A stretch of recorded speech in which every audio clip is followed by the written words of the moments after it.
गोस्वामी जी महाराज पूर्व प्रसंग में वर्णन किए रावण श्री राम जी को दुर्वचन सुनाया और फिर इसके बाद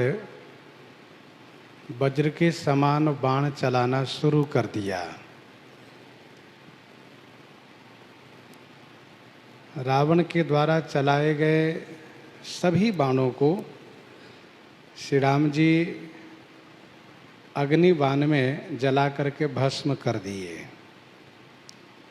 तब रावण बहुत लज्जित हुआ और उसने शक्ति चला दिया। श्री राम जी उसकी शक्ति को अपने बाण के द्वारा रावण की ओर ही घुमा दिए। तब रावण अनेक चक्र त्रिशूल चलाना शुरू किया। श्री राम जी उसके द्वारा चलाए गए सभी बाणों को निष्फल कर दे रहे हैं, काट करके नष्ट कर दे रहे हैं। गोस्वामी जी कहते हैं, निफल होहि रावण सर कैसे, खल के सकल मनोरथ जैसे, निफल होहि रावण सर कैसे। रावण सर कैसे निफल होहि, तो जैसे खल के समस्त मनोरथ निष्फल हो जाते हैं। निफल होहि रावण सर कैसे, खल के सकल मनोरथ जैसे।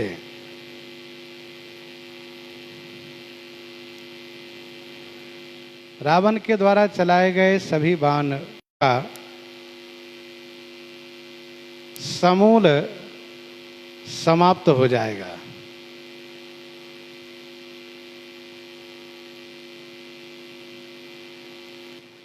खल के मनोरथ सफल नहीं होते हैं।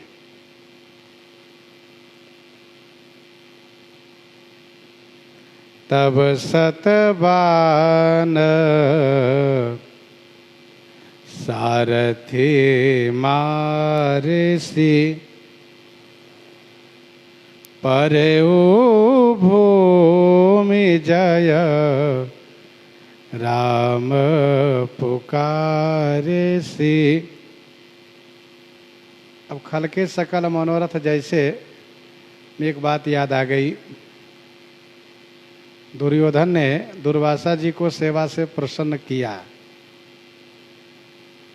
और कहा कि महाराज आप असमय में जाइए पांडव के पास। असमय मतलब जब भोजन कर चुके हो, ये हमारी इच्छा है। ये दुर्योधन का मनोरथ है कि जब दुर्वासा जी वहाँ जाएंगे और इनको सम्मान नहीं होगा तो श्राप देकर चले आएंगे। भक्तमाल जी के 271 कवित्त में स्वामी प्रियादास जी ने लिखा भी है, दुर्वासा जी महाराज पहुँचते हैं अपने शिष्यों के साथ और श्री युधिष्ठिर जी महाराज उन्हें भोजन प्रसाद पाने के लिए आमंत्रित करते हैं। श्री दुर्वासा जी यह कह करके नहाने चले जाते हैं कि आप भोजन तैयार कराइए, मैं स्नान करके आ रहा हूँ। श्री द्रौपदी जी के पास वह एक अक्षय पात्र है जिसमें भोजन का कुछ भी अंश यदि बचा रहेगा तो तीनों लोगों को पेट भरा जा सकता है, तीनों लोगों को पेट भरा जा सकता है। और यदि कुछ नहीं है तो फिर कुछ नहीं होगा। श्री युधिष्ठिर जी महाराज ने द्रौपदी जी से पूछा कि कुछ भोजन बचा है कि नहीं। उन्होंने कहा नहीं, मैंने उस बटुली को, उस पात्र को धो करके रख दिया है, अब कुछ नहीं है।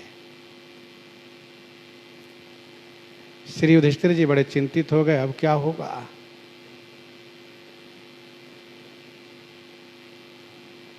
श्री द्रौपदी जी ने यह कहा कि भगवान श्री कृष्ण कहीं गए नहीं हैं, वे हैं। इसी बीच भगवान श्री कृष्ण आ जाते हैं और कहते हैं मुझे बड़ी जोर की भूख लगी है, मुझे कुछ खिलाइए। तो श्री युधिष्ठिर जी महाराज कहते हैं भोजन को लेकर ही हम चिंतित हैं, यहाँ कुछ नहीं है। और उस बटुली को धो करके साफ करके रख दिया गया है और आप भी भूखे हैं। भगवान श्री कृष्ण ने कहा नहीं नहीं, भोजन है।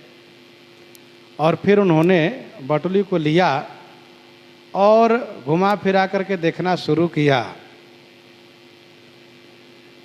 और उन्होंने उसमें से एक साग की पत्ती को निकाल लिया जो उसमें चिपकी हुई थी और कहा हाँ एक गिलास जल ले आइए। जल मंगवाया, उस पत्ती को खा करके भगवान श्री कृष्ण ने जल ग्रहण किया और ढकार लेते हुए कहा पेट भर गया मुझे। भगवान श्री कृष्ण ने कहा भीम जी से कि आप जाकर दुर्वासा जी को बुला लाइए। कहा महाराज यहाँ तो अभी कुछ व्यवस्था ही नहीं है और आप कहते बुला लाइए। ठाकुर जी कहते आप जाइए वहाँ, वे आएंगे ही नहीं। क्यों? क्योंकि मैंने जो पा करके ढेकार किया है ना, सबका पेट भर गया। आपको आशीर्वाद मिलेगा, आप जाइए। भीम गदा उठाए चले बुलाने के लिए। वहां सब बड़े परेशान, सबको अपच सा हो गया, सब पेट पर हाथ घुमा रहे हैं, अगस्त जी का नाम ले रहे हैं, मंत्र उच्चारण कर रहे हैं, सब बड़े परेशान हैं। इसी बीच भीम दिखाई दिए। कहा भैया अब क्या होगा। बिना कुछ खाए लगता है गले तक भरा हुआ है, जगह नहीं है, पेट में अपच सा हो गया है, अब हम क्या करें। श्री दुर्वासा जी ने कहा कोई बात नहीं, आने दो भीम को, उनको हम समझा देंगे। भीम पहुंचते हैं और भीम ने कहा चलिए महाराज, भोजन के हरिहर हो चुका है, पधारिए। दुर्वासा जी ने कहा भीम मेरे पास आओ। क्या है महाराज? श्री दुर्वासा जी ने कहा ये बताओ, हम भोजन करने चलेंगे, तुम भोजन कराओगे? कहाँ महाराज? तो भोजनोपरांत हम आपको तुम्हें वरदान देंगे। कहाँ? तो वरदान यही हम दे देते हैं, आशीर्वाद ले लो, वरदान ले लो, जाओ। यहाँ कोई पाने की स्थिति में नहीं है, सबका पेट फुला हुआ है, पेट भरा हुआ है, कोई पाने लायक नहीं। क्यों भैया, कुछ लोग पाने चल सकते? कहा नहीं नहीं महाराज, देखिए महाराज पेट भरा हुआ है। भीम को आशीर्वाद देकर लौटा दिए। कहने का भाव यह है कि खल का मनोरथ सफल नहीं होता है।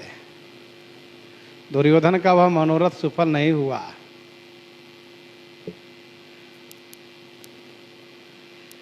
तब सतबान सारथी मारे से परे ओ भूमि जय राम पुकारे सी। तब सतबान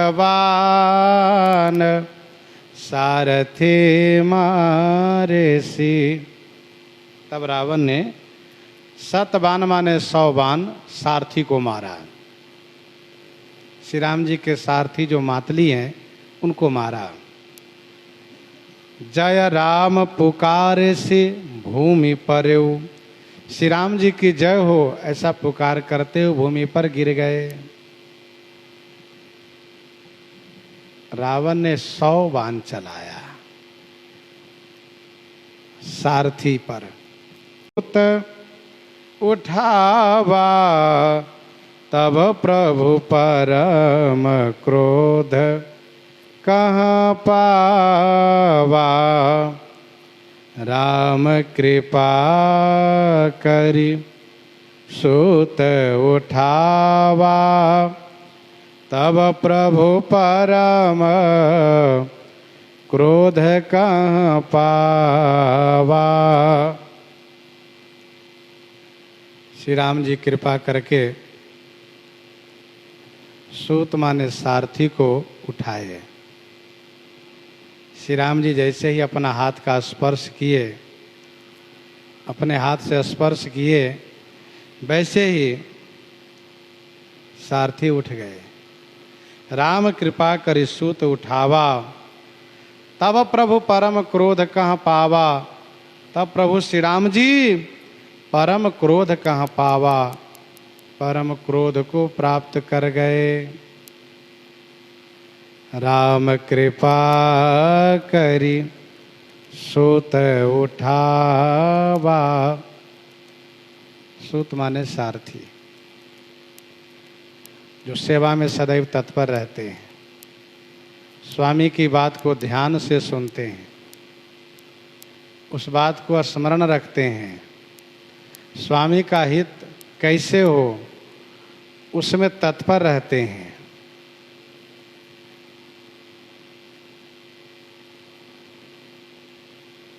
श्री राम जी सारथी को उठाए।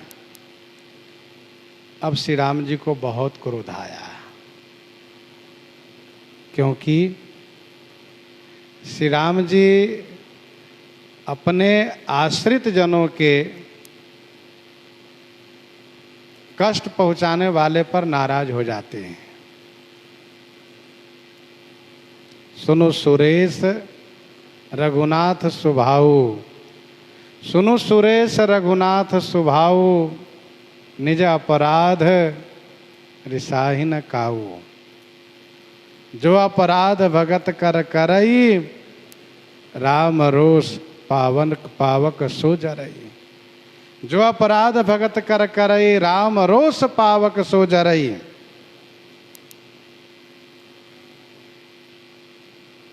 श्री राम जी कृपा करके सारथी को उठाए और बड़े क्रोध में आ गए। श्रीमद् वाल्मीकि रामायण में वर्णन है कि श्री राम जी जब क्रोध किए हैं तो सब डर गए। मानस जी में आगे के छंद में गोस्वामी जी ने लिखा कि संपूर्ण ब्रह्मांड में क्षोभ हो गया, डर गए, पृथ्वी डर गई। राम कृपा करि सूत उठावा तव प्रभु परम क्रोध कहाँ पावा।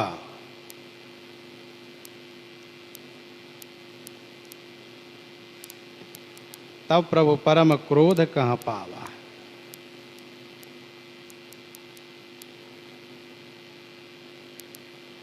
वैसे श्री राम जी कृपा की मूर्ति हैं। श्री राम जी क्रोध नहीं करते, श्री राम जी कृपा करते हैं। गोस्वामी जी ने यहाँ तक कहा कि क्रोध मनोज लोभ मद माया, क्रोध मनोज लोभ मद माया, छूट ही सकल राम की दाया।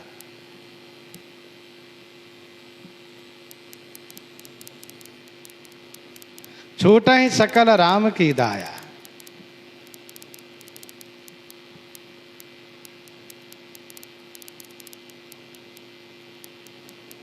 उनमें भला क्रोध कहाँ से आएगा।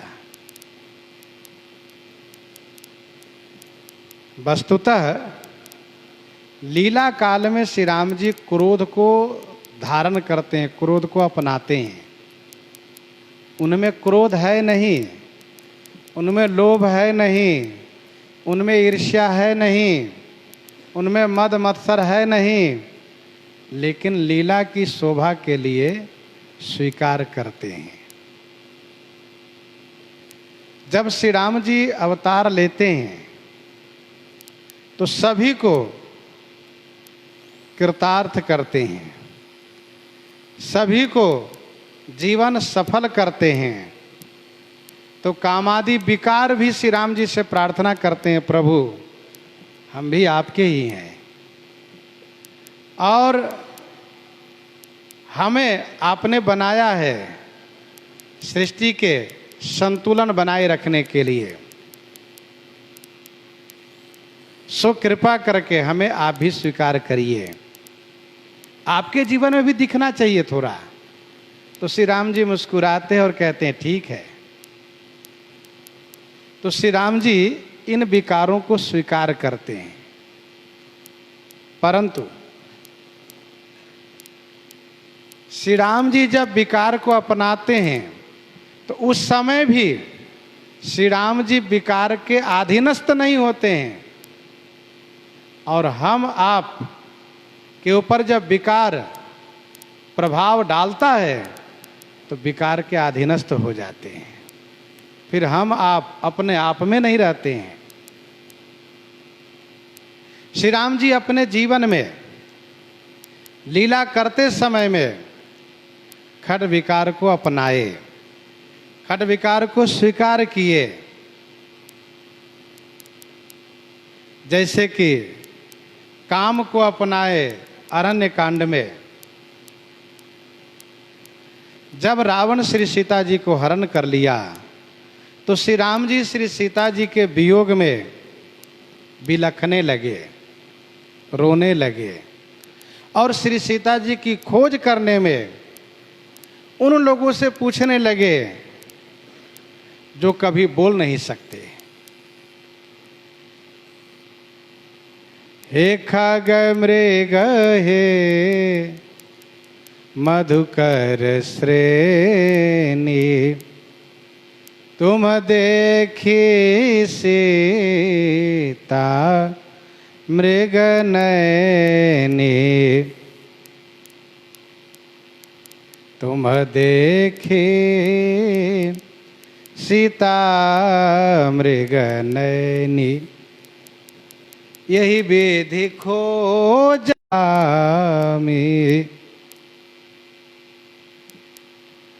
श्री राम जी उस दशा को प्राप्त हो गए कि देखने वालों को लगा कि श्री राम जी महान कामी हैं।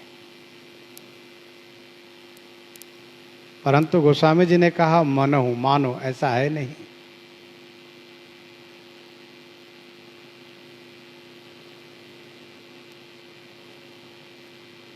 और उस अवस्था में जब श्री सीता जी की खोज कर रहे हैं, उनको ये भी नहीं पता है कि मेरी श्री सीता जी कहाँ हैं, लेकिन जब श्री जटायु जी को देखते हैं तो श्री सीता जी को भुला देते हैं, और श्री सीता जी लंका में हैं इस बात को नहीं जान पा रहे हैं। परंतु जटायु जी से ये कहते हैं कि आप मेरे धाम को जाइए और श्री सीता हरण की बात पिताजी को स्वर्ग में मत बताइएगा। यदि मैं राम हूँ तो रावण स्वयं अपने परिवार के साथ जाकर के मेरे पिताजी को बताएगा कि आपके पुत्र श्री राम ने तो मुझे परिवार सहित को समाप्त कर दिए।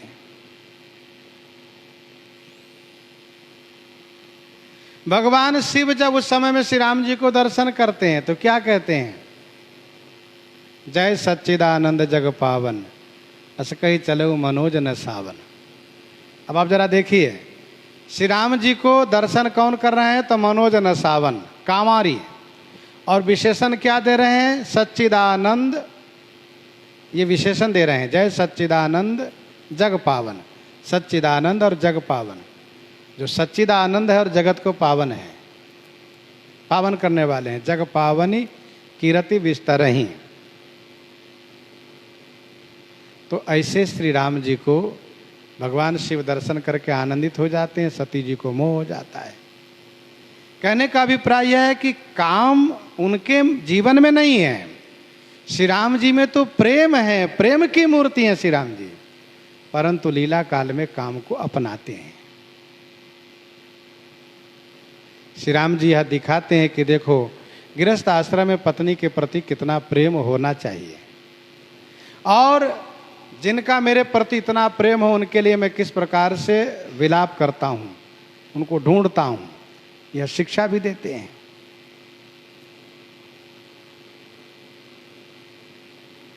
श्री राम जी यहाँ पर क्रोध को अपनाए।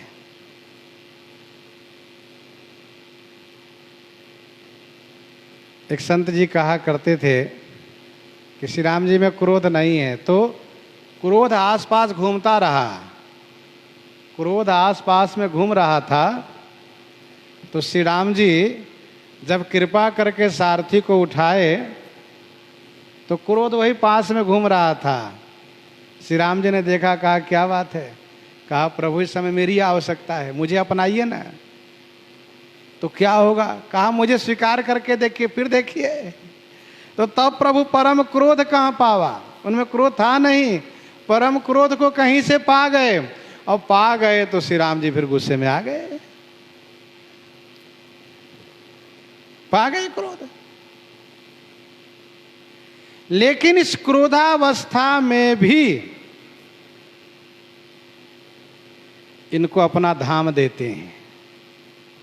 तुम अहो दियो निज धाम, राम नमामि ब्रह्म निरामयम, अपना धाम देते हैं।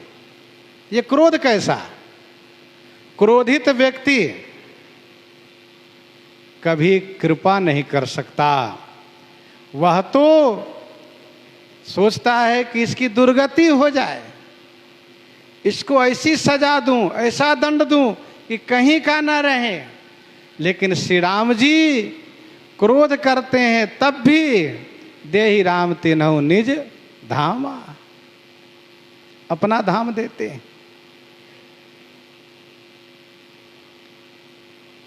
तो श्री राम जी क्रोध को लीला काल में अपनाए हैं। वस्तुतः श्री राम जी क्रोधी है नहीं।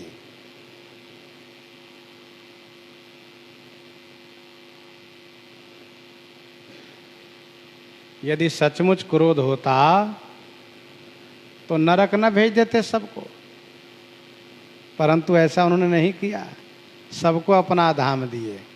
ये कैसा क्रोध है, इसका मतलब ये क्रोध दिखावा क्रोध है, वास्तविक क्रोध है नहीं, क्रोध को अपनाए हैं।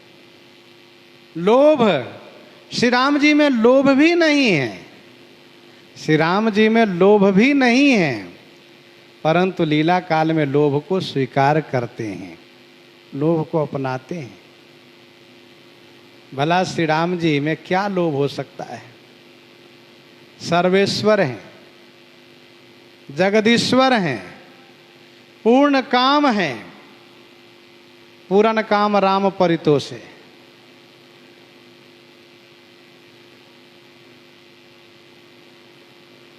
तुम परिपूर्ण काम जान शिरोमणि भाव प्रिय, परिपूर्ण काम है। भला उनमें लोभ क्या आ सकता है, क्या चीज की कमी है, क्या चाहिए उनको, लेकिन फिर भी लीला काल में लोभ को अपनाते हैं। लोभ को कब अपनाए हैं, तो श्री मिथिला जी में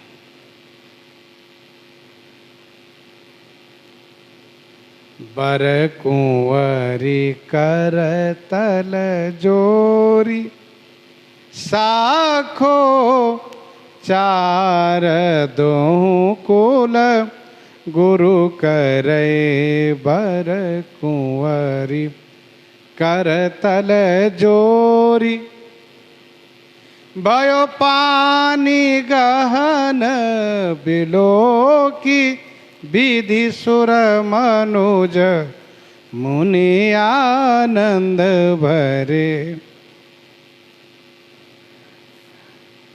श्री राम जी यहाँ तक कहते थे कि मंगन लाहिन जिनके नाही। हम क्षत्रिय हैं, मंगताओं को कभी नाही नहीं करते, देते हैं, लेते नहीं। अब कन्यादान का समय आया तो अब श्री राम जी से कहा गया अपना हाथ आगे बढ़ाइए।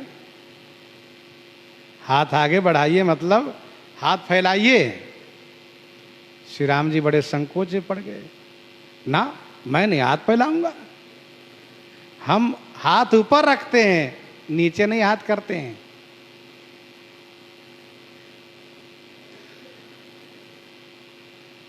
गुरु श्री वशिष्ठ जी महाराज ने देखा और वे समझ गए। कहा, हे रघुनंदन, यहां तो आपको हाथ फैलाना ही पड़ेगा। ये मिथिला जी हैं, यहां भक्ति की भूमि है और यहां आपको हाथ फैलाना पड़ेगा। और जगह भले ही आप अकड़ करके रहिए, पर भक्ति के सामने तो आपको मांगना ही पड़ेगा, लेना पड़ेगा। मांगी नाव न केवट आना, मांगना पड़ा। क्यों? क्योंकि राम भगत जहाँ सुरसरी धारा, भक्ति के तट पर हैं केवट, इसलिए उनसे मांग रहे हैं प्रभु। गुरु श्री वशिष्ठ जी ने कहा, हे रघुनंदन, आप हाथ फैलाइए, लीजिए, और इस दान को लेने में आपकी शोभा होगी। देखो, लोभ से अपकीर्ति होती है, लोभ से अपकृति होती है। गुण सागर नागर नर जोई, अलप लोभ भल कहाई न कोई।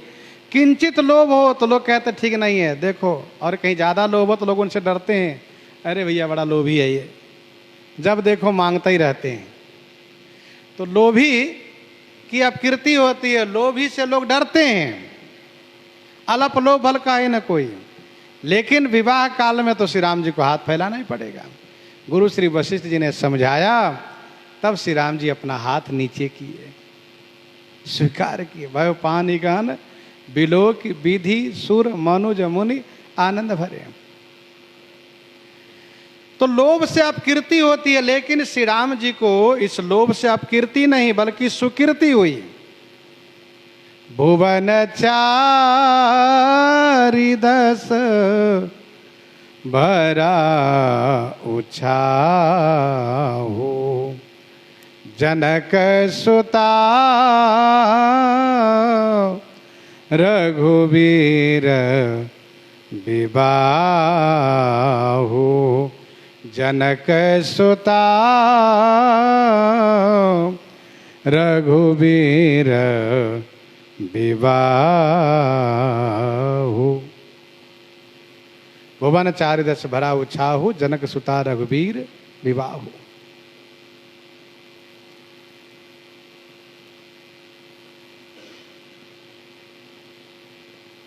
चौदहों भुवन में सुकीर्ति हुई।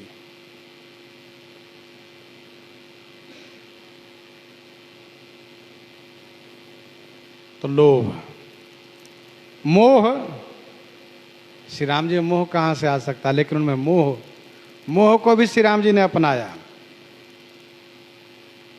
कब? जब लंका कांड के रणभूमि में श्री लक्ष्मण जी मूर्छित हो गए और श्री हनुमान जी ने ला करके श्री रघुनाथ जी के सामने उनको रखा, तो श्री लक्ष्मण जी को देख करके विलाप करने लगे।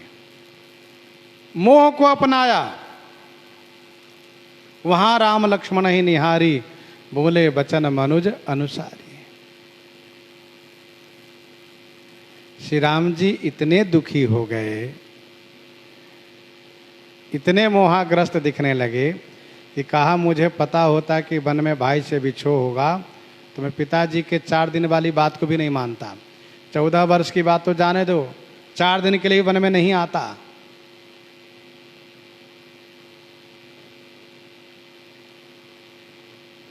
और श्री राम जी इतने शोकाकुल हो गए कि महाराज सुग्रीव से कहा कि सुनिए, अब आप अपनी सेना को लेकर के चले जाइए।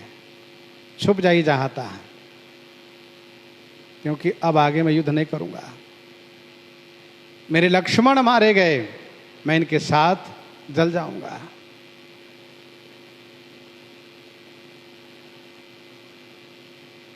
यहां तक श्री राम जी कहते हैं कि अब आपलोक शोक सुत तोरा, सहाय निठुर कठोर उर मोरा।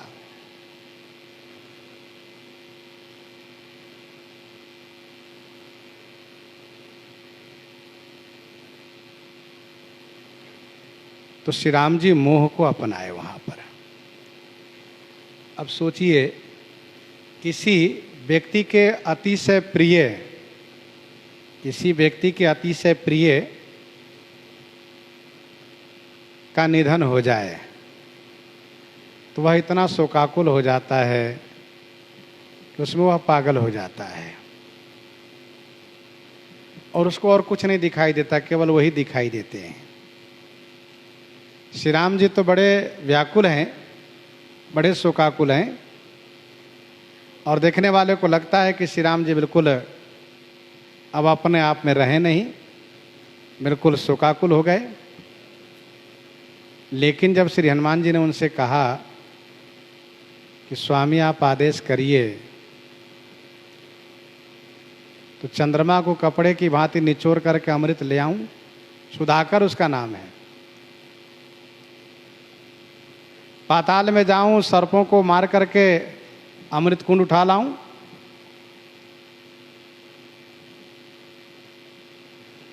नहीं।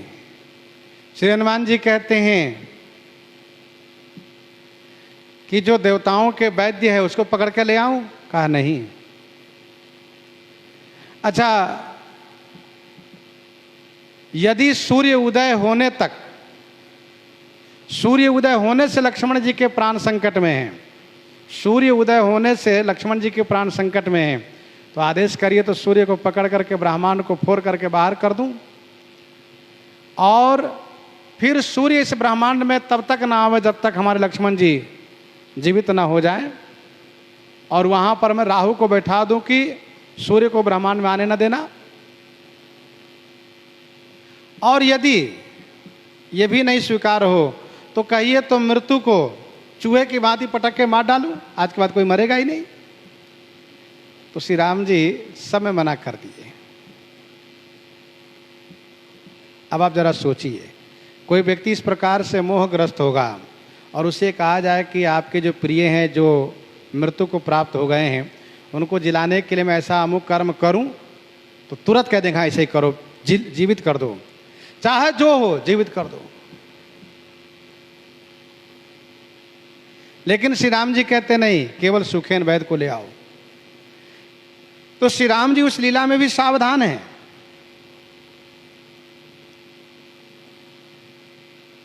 इसीलिए श्री राम जी की सुकीर्ति है।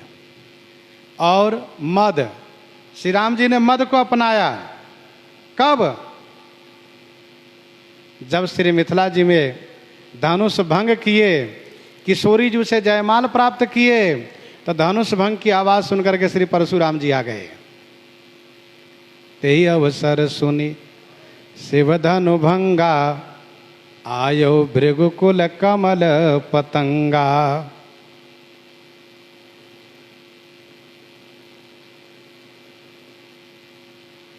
और परशुराम जी बड़े नाराज होने लगे, धनुष किसने तोड़ा है, वो मेरा शत्रु है सहस्राबाहु के समान, मैं उसको छोड़ूंगा नहीं, मारूंगा, समाज से वह अलग हो जाए अथवा समाज उसको अलग कर दें, आदि आदि बहुत नाराज हुए।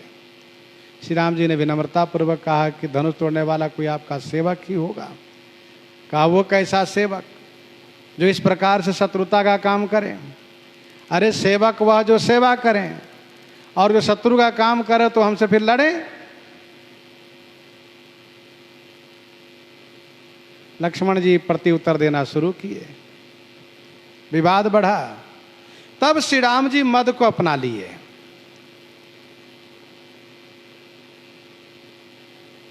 श्री राम जी ने कहा, सुनिए महाराज, जौ हम निद्रहि विप्रवदी, सत्य सुनहु भृगुनाथ, तवस को जग सुभट जेहि, भय बस नावही मात।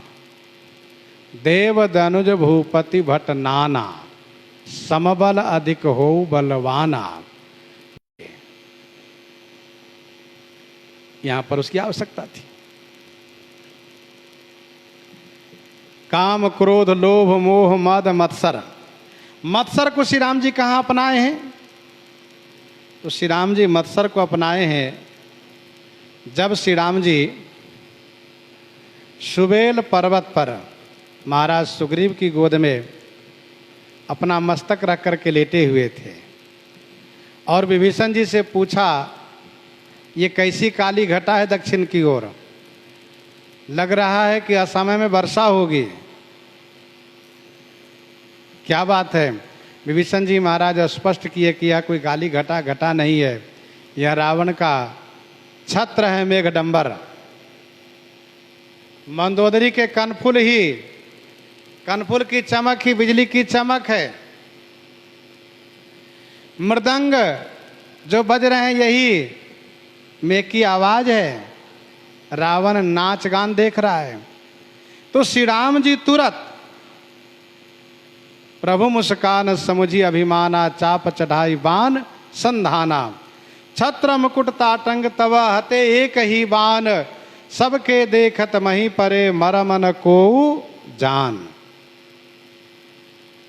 ये मत्सर को अपनाए। किसी के सुख को ना देख सकना, उसमें विघ्न डालना, यही मत्सर कहलाता है। श्री राम जी इस मत्सर के बहाने भी उस पर कृपा किए कि तुम्हारा छत्र मुकुट और तुम्हारी पटरानी के कनफुल काट रहा हूं, अभी भी मौका दे रहा हूं, तुम चाहो तो शरण में आकर के स्वयं को और अपनी जाति बिरादरी की रक्षा कर सकते हो। परंतु ऐसा उसने किया नहीं। तो श्री राम जी में खट विकार है नहीं, वस्तुतः लीला काल में इन विकारों को स्वीकार करते हैं, अपनाते हैं। क्रोध को अपनाए। श्री राम जी परम क्रोध को प्राप्त कर गए। भय क्रोध युद्ध विरोध रघुपति त्रोण सायक कसम से। भय क्रोध युद्ध विरोध रघुपति त्रोण सायक कसम से। त्रोण सायक कसम से।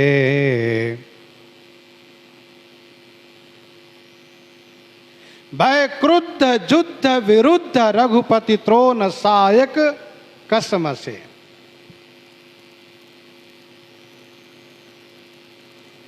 रघुपति युद्ध विरुद्ध क्रुद्ध भय। रघुपति श्री राम जी युद्ध में क्रोध भाव से, विरोध भाव से क्रोध कर गए, कुपित हो गए। फिर तो त्रोण सायक कसम से। त्रोण माने तरकस में, सायक माने बाण, कसम से कसमसाने लगे। भय क्रोध युद्ध विरोध रघुपति त्रोण सायक कसम से। त्रोण सायक कसम से। अब तक श्री राम जी लीला कर रहे थे, परंतु अब युद्ध में विरोध भाव से क्रोध कर गए। अब बहुत मारेंगे असुरों को, बड़ा भयानक युद्ध करेंगे। त्रोण सायक कसम से। श्री राम जी जब गुस्सा किए, क्रोध किए, तो त्रोण माने तरकस में, सायक माने बाण, कसम से माने कसमसाने लगे। कसमसाने लगे। क्यों भाई? कसमसाते हैं चेतन, कैसे कसमसाने लगे? ये तो बाण है। इसका उत्तर यह है कि श्री राम जी के बाण जड़ नहीं चेतन है, जड़ नहीं चेतन है। वे कसमसाने लगे, अर्थात सब बाण चाह रहे हैं कि पहले हम निकले तो पहले हम निकले।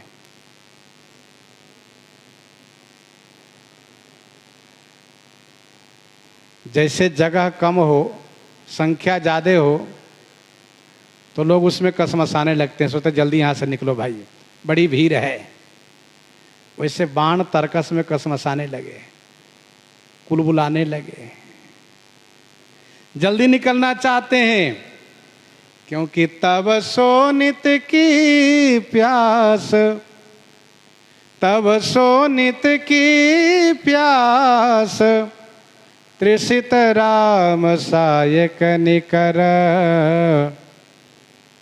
तजऊ तो हिते ही त्रास, घटु कटु जलपक निशिचर यधम, कटु जलपक निश्चर अधम। श्री राम जी के बाण रावण के खून के प्यासे हैं, चेतन है। श्री राम जी के वस्त्राभूषण सभी चेतन हैं। ये बाण कसमसाने लगे उसमें, त्रोण साय कसम से। कोदंड धुनी अति चंड सोनी, मनुजाद भय मारुत ग्रसे, मनुजाद भय मारुत ग्रसे, कोदंड धुनी अति चंड सुनी। कोदंड की अति चंड धुनी सुनी। श्री राम जी क्रोध करके धनुष की प्रतंचा को, डोरी को खींच करके छोड़ दिए। आवाज हुई, कोदंड धुनी अति चंड। कोदंड माने धनुष की अति चंड धुनी सुन करके मनुजाद भय मारुत ग्रसे। मनुजाद माने राक्षसों, राक्षसों को भय मारुत ग्रसे। भय मारुत, भय रूपी हवा ग्रस लिए, अर्थात सब जड़वत हो गए, सब ठहर गए, चल नहीं पा रहे हैं, सब डर गए। कोदंड धुनि अति चंड सुनि मनुजाद भय मारुत ग्रसे। मनुजाद भय मारुत ग्रसे।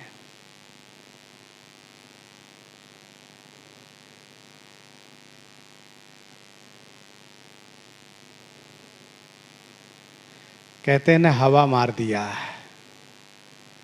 हवा ग्रस लिया इसको, मतलब फालिश मार दिया, लकवा लग गया। वैसे यहाँ पर भय मारुत ग्रसे, भय रूपी मारुत ने ग्रस लिए, जिसे सब स्तब्ध रह गए।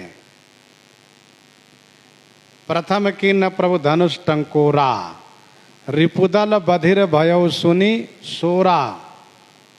यहाँ पर श्री राम जी के धनुष की अति चंड आवाज सुन करके असुरों को भय मारुत ग्रस लिए, भय रूपी वायु ग्रस लिए। मंदोदरी उर कंप कंपते, कमठ भू भूधर त्रसे। मंदोदरी उर कंप कंपते, कमठ भू भूधर त्रसे। मंदोदरी उर कंप, मंदोदरी के हृदय में कंपन शुरू हो गया, मंदोदरी का हृदय कांपने लगा। कंपति कमठ भू भू धर त्रसे। कंपति माने समुद्र, कंपति माने समुद्र।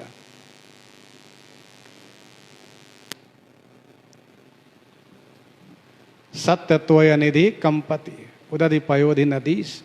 कम माने जल के, पति माने स्वामी, कंपति माने सागर समुद्र। कामठ कच्छप, भू पृथ्वी, भूधर पर्वत, त्रसे माने डर गए सब। समुद्र में खलबली मच गई, कमठ कुलबुलाने लगे, पृथ्वी डर गई, पर्वत हिलने लगे, भरे भुवन घोर कठोर रब रवि बाज तजी मार्ग चले। चिक्कर ही दिग्गज दसन गही मही देखी, चिक्कर ही दिग्गज डोल मह गिरी, लोल सागर खर भरे।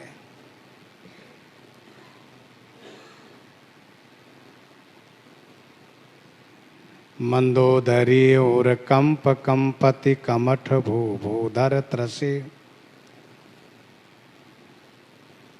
मंदोदरी का हृदय कांप रहा है। समुद्र, कच्छप, पृथ्वी, पर्वत सब डर गए। चिक्कर ही दिग्गज दसन गही मही, देखी कौतुक सुर हसे, देखी कौतुक सुर हसे। चिकरहि दिग्गज दसन गहि महि, देखे कौतुक सुर हसे। चिक्करहि दिग्गज दसन गहि महि, देखि कौतुक सुर हसे। दिग्गज चिक्करहि माने चिघार करने लगे। दसन गही मही, दसन माने दांतों से, मही गही पृथ्वी को पकड़ रहे हैं। यह देखी कौतुक सुर हसे। इस कौतुक तमाशा को देख करके सुर हसे माने देवता हंसने लगे। मन हरस दिन कर सोम सुर मुनि नाग किन्नर दुख टरे। वैसे यहां पर प्रसन्न हो गए देवता लोग। अब रावण मारा जाएगा, इसीलिए खुश हो गए।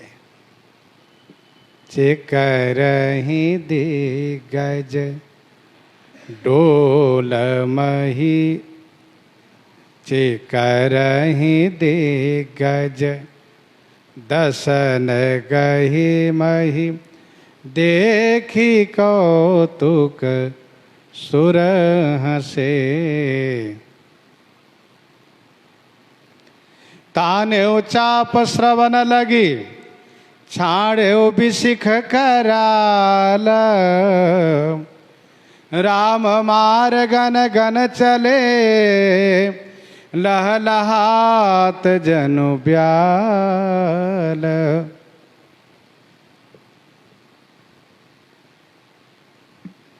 तानेउ चाप श्रवण लगी, छाड़ेउ बिसिख कराल।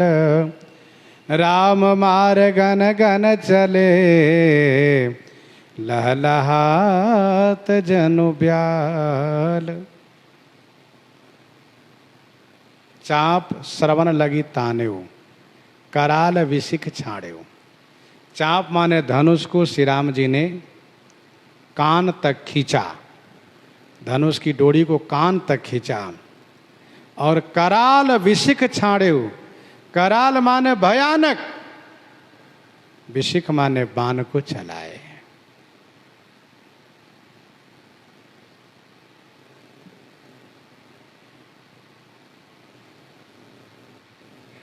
राम मार गन गन चले, लह लहात जनु ब्याल।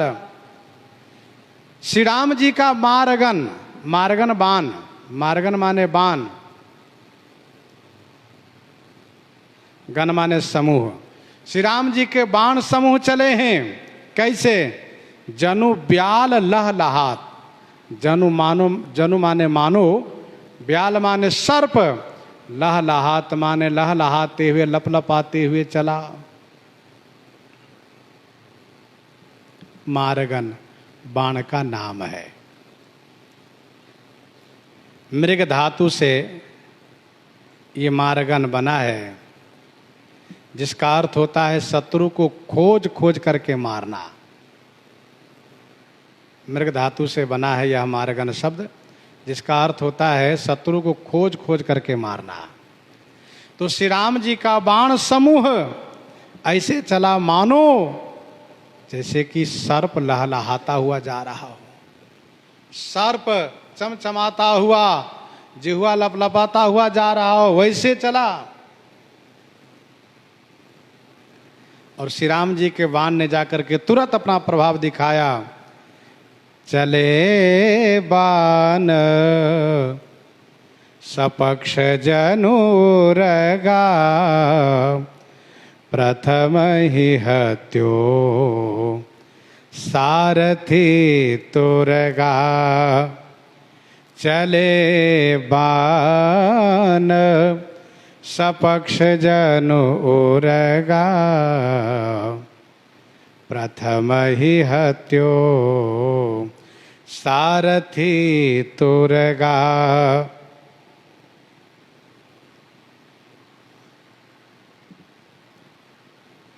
चले बाण सपक्ष जन उर्गा।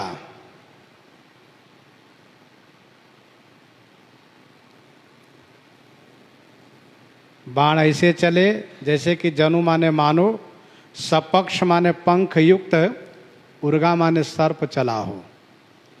बाण ऐसे चले मानो सपक्ष सर्प जा रहा हो। प्रथम ही हत्यो सारथी तुरगा। प्रथम ही माने सर्वप्रथम, सारथी और तुरगा माने घोड़े को हत्यो माने मारा। प्रथम ही हत्यो सारथी तुरगा।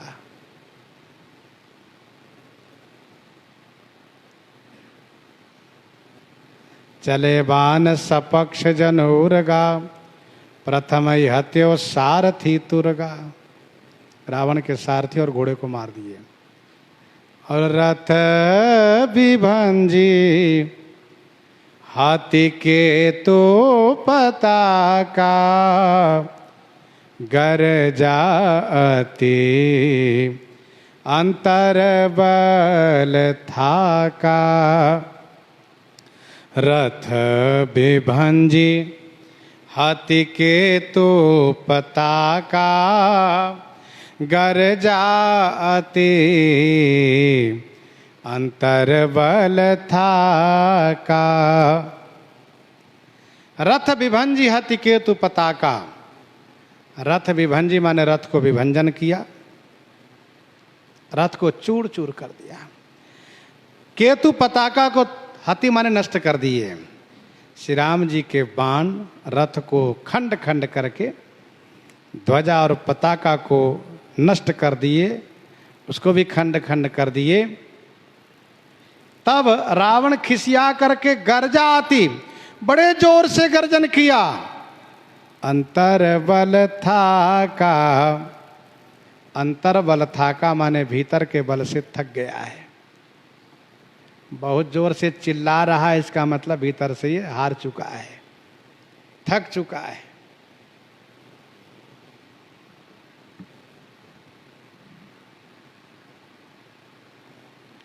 गरजा अति अंतर बल थाका।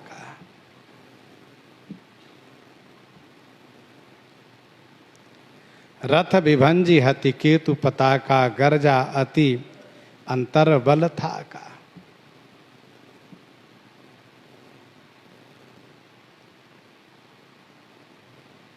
रावण के ध्वजा पर मनुष्य के सिर का चिन्ह है,